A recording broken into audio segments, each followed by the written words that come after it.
busy. Can't you wait a little while? Can't you just hold on for a second? I got so many things to do, God. I don't really got time to spend with you right now. Will you just be patient?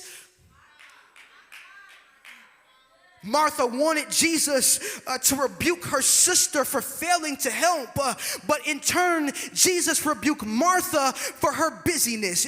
God will not accept your poor time management as an excuse for not getting close when he decides to speak. I'm going to say it again. God will not accept your poor time management when you don't get close when he decides to speak. Look over at your neighbor and say, neighbor, you need better time management. No, it's not God's problem that your priorities are messed up. It's not God's problem that you have decided to put your focus on irrelevant things. It's not God's problem that you've decided your job, your money, your kids, your family, your husband, your wife, your activities is more important than God.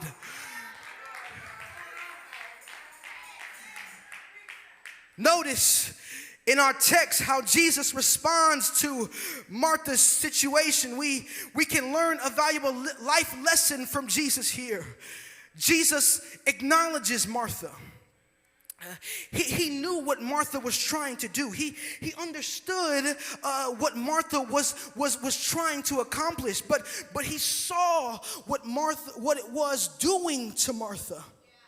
He saw what her schedule, what her busyness, what her agreements, what her expectations were doing to her.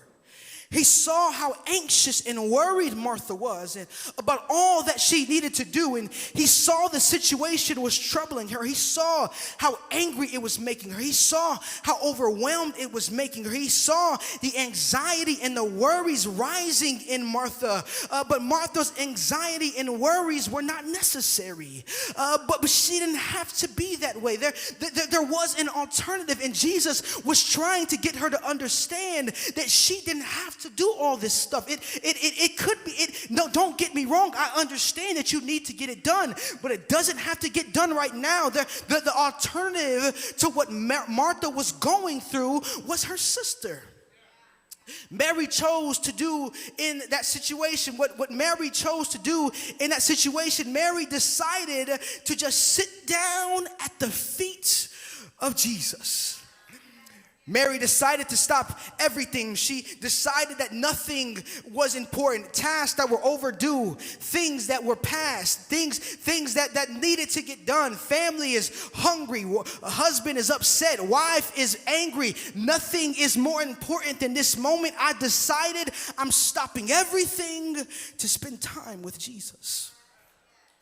Mary's priority was spending time with Jesus. And Jesus said that was the good choice. That was the right choice. So here, my brothers and my sisters, here is our lesson for today. Jesus is teaching us right now that he knows exactly what's going on in each and every one of our lives. Jesus knows what you're going through. Jesus, he knows the difficulties that you have going on in your mind about how much stuff you need to get done. He knows how difficult it is for you to be in a place where you have so many things overwhelming you, and you feel like when you don't do anything, everything is collapsing. He knows what's heavy on you right now. He knows what you're anxious and worried about. He knows that the situation and the pressing matters of your life are going through your head right now, but God is not going to let you stay in that situation.